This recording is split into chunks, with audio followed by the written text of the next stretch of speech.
Hey,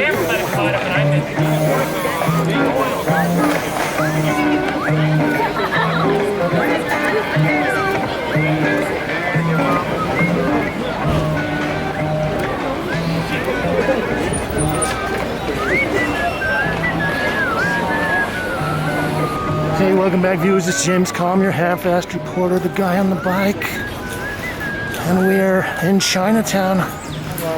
We're gonna run up to the REENA Spaulding Fine Art Institution and see what's cooking. Stay tuned. Okay. Hello. This is interesting. We've got an exhibition of one painting by K8 Hardy. So I asked the proprietor, her first name was K8, and then I thought about it and I said, oh, Kate. So, yeah, we understand that. Okay, so they're calling this painting March.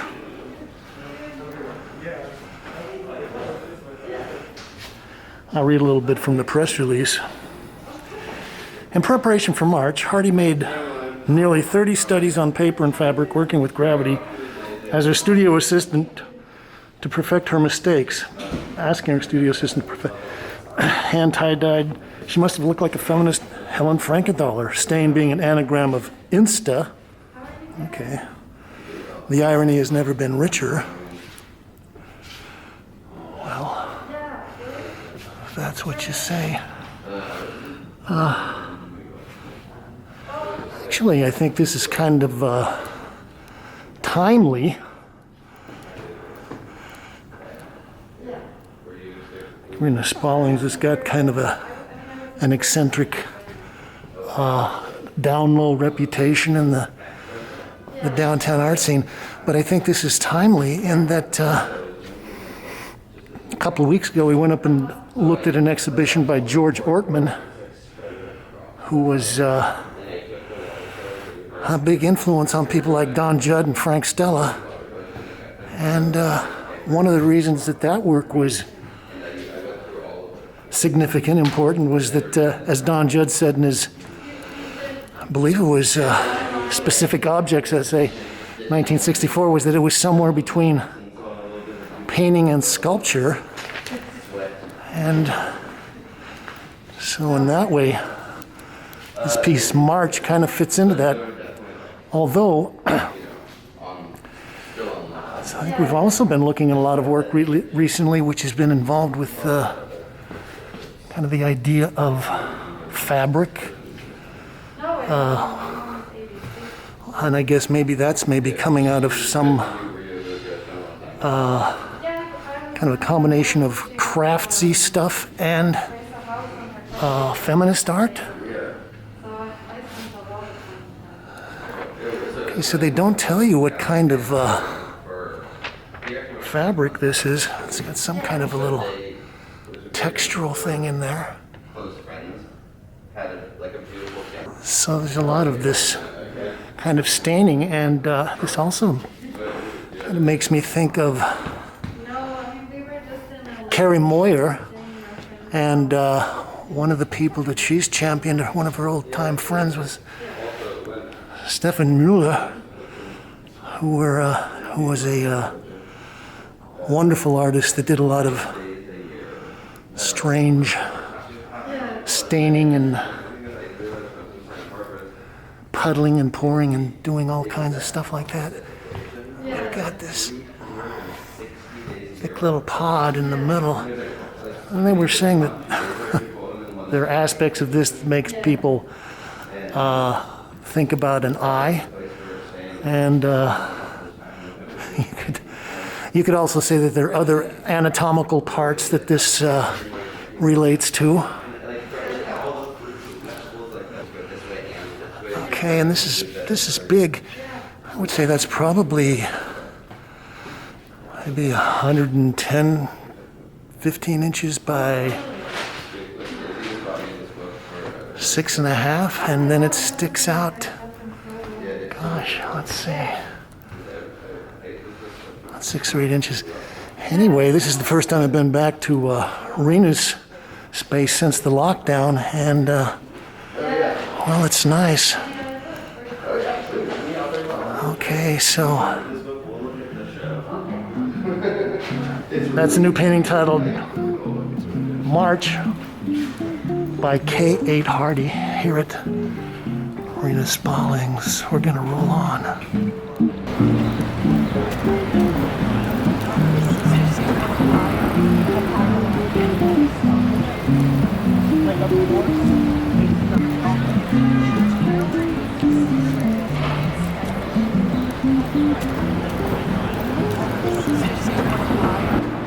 We're gonna run into the Gladstone gallery.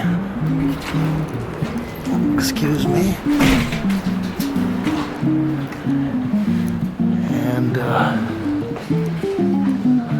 it's late on a Friday afternoon. But we're gonna try to get some pictures of an exhibition by Amy Sillman titled Twice Removed.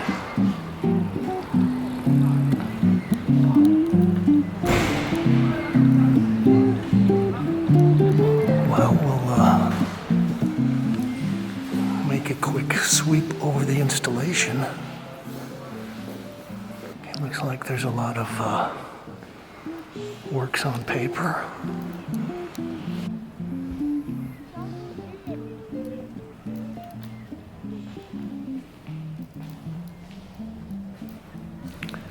Well, I hate this part with the checklist on the cell phone.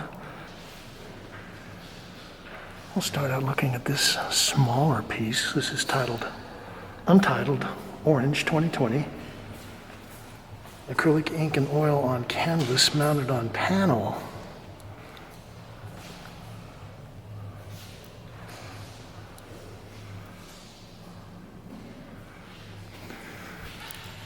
Well, I got to post a response to one of the recent Kalm reports, and someone was asking, gee, is it true that, like Roberta Smith's review from October 8th, that the New York art scene is back with a vengeance, or at least the Chelsea art scene is? So, well, we're looking, we're going to try to figure that out.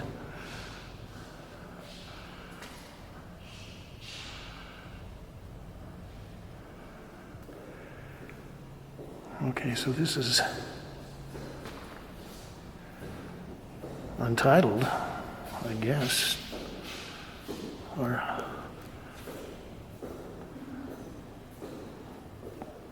(2020) acrylic and ink on canvas, 75 by 66. Well, okay, so we've been looking at Amy's work for a while. And actually, this is kind of an interesting development. I'm seeing a lot of this work is water-based. And I think Amy got a lot of her initial recognition for her oil painting, and well, she was considered a pretty juicy, luscious oil painter. And so this is kind of going in a different direction.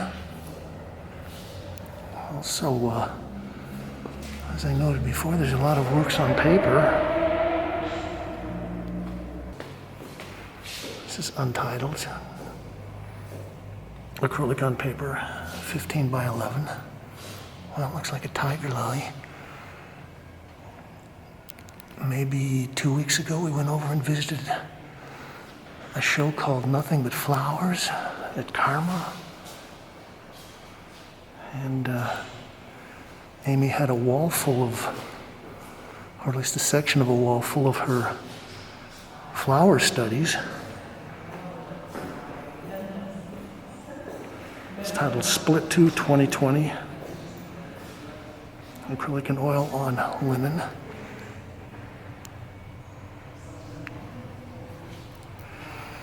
Okay, so, well, I like this.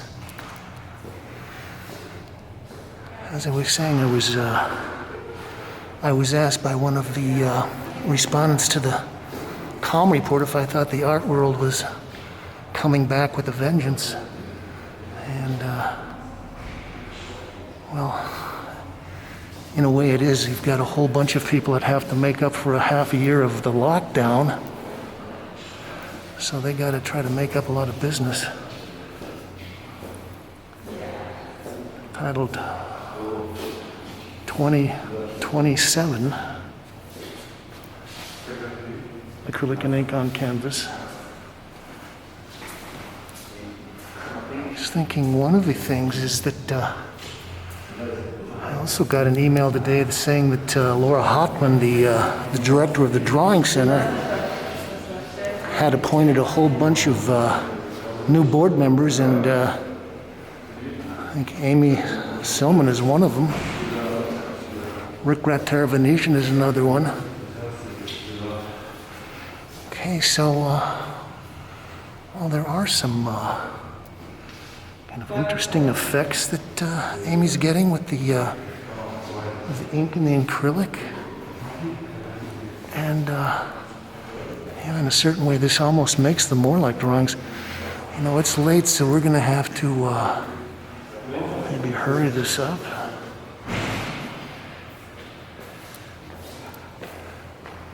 (2020-06) 75 by 66. Also, by her reducing her palette down, I think brings this closer to drawing. Okay, now I'm seeing some of her, looks like a figure in there.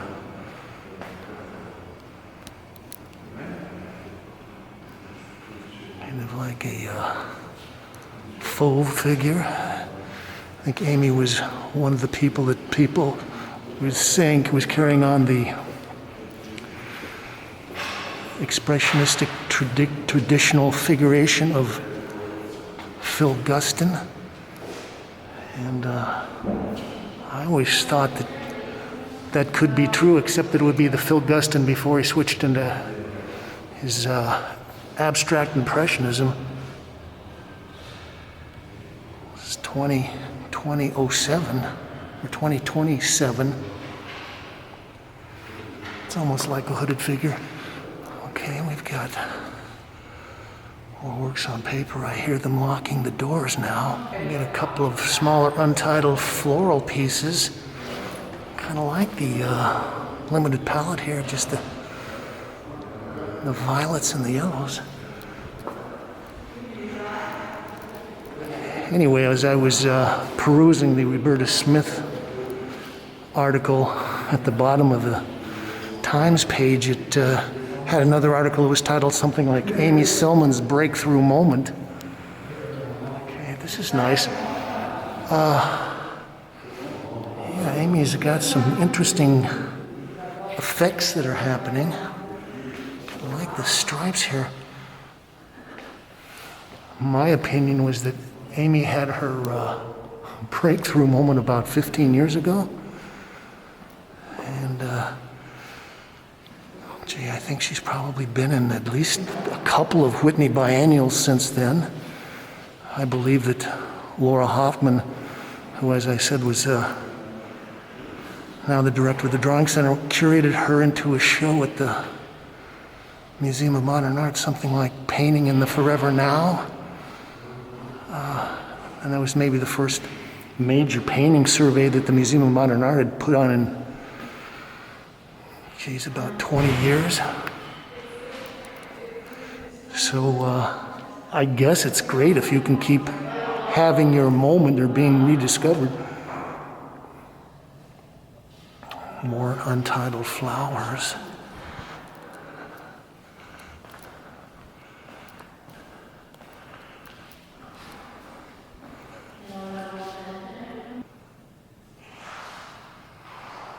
It's titled Field, 2019-2020, oil on canvas, 81 by 75. Well, I was talking about Philip Guston, and certainly this kind of relates to his some of his what they called abstract impressionism, the fields. He was a second generation abstract expressionist, he and Joan Mitchell. And well, we won't get into the whole question of Philip Guston's series of museum exhibitions that were canceled, or at least postponed. We're just going to run through this wall of works on paper. Imagine they're probably all entitled. Amy's actually quite a good draftsperson. Okay, well, we're gonna run. Okay, so this is split floor. 2020, acrylic and oil on linen. 72 by 60. It's probably the most typical of the paintings in the show. And gosh, there are kind of figurative elements left in there. It makes me think a little bit of Susan Rothenberg as well. But Amy's got a great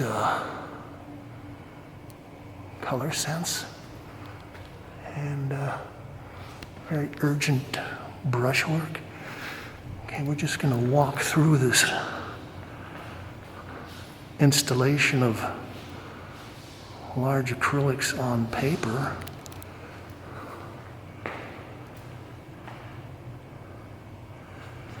So I'm not going to give you the titles.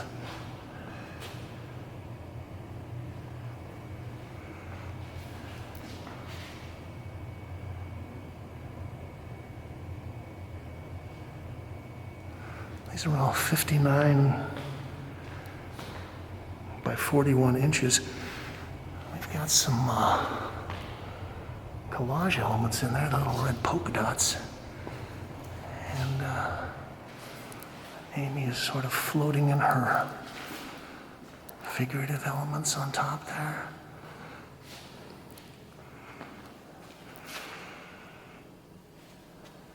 I mean, I'm kind of a dummy. I'm kind of slow sometimes, and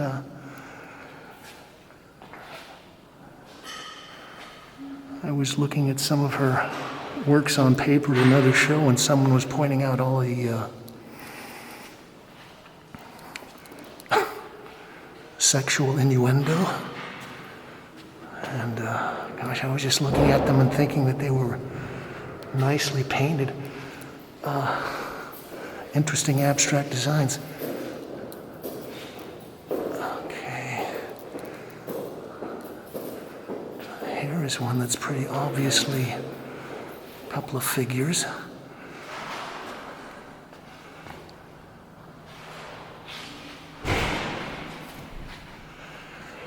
Yeah, she's doing something here, and I don't know whether she's using some kind of a resist or what's happening here. It's kind of interesting.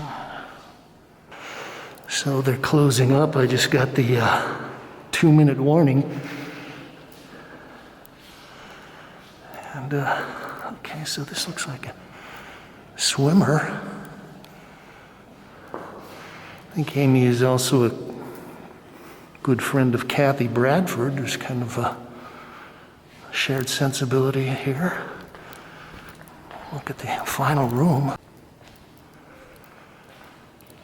Okay. Untitled Green, 2020, acrylic ink and oil on canvas, 51 by 49 inches. Gosh, you know, Amy does a very good job of making these canvases sort of expand, seem larger than they are. And, well, I think I made the comment at a recent Louise Fishman show that she was kind of paring things down to a level that Just putting in exactly what she needed to do and almost reducing things down to the very limited amount that was necessary to get her images or her feelings across. It's titled Split 3/2020. This is 72 by 60. I like this one too. I kind of like the patterns of the brownish violet brush strokes.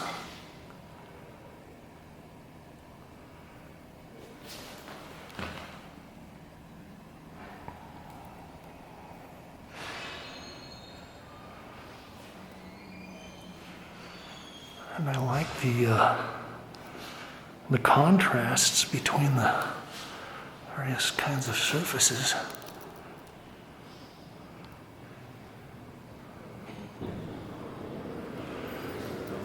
It's titled Window.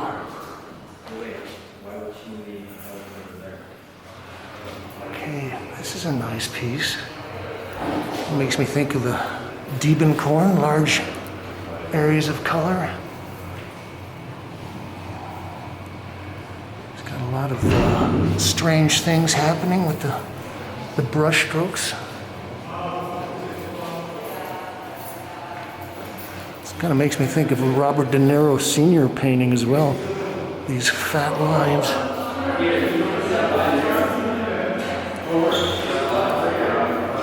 And finally, GPT M47 2020, acrylic on paper, 30 by 22.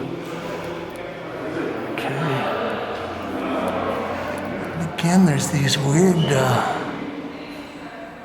passages. I don't know what she's doing. Is that her resist or something there?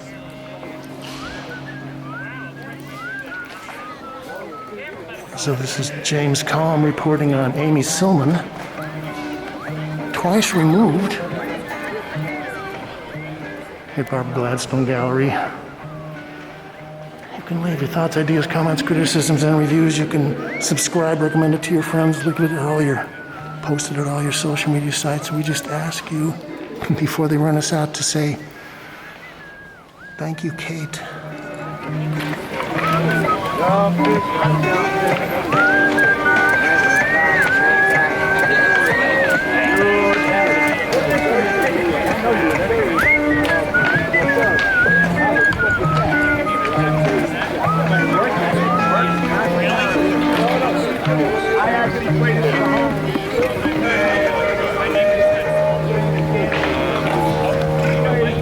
Thank you. Thank you. I accept donations. Oh!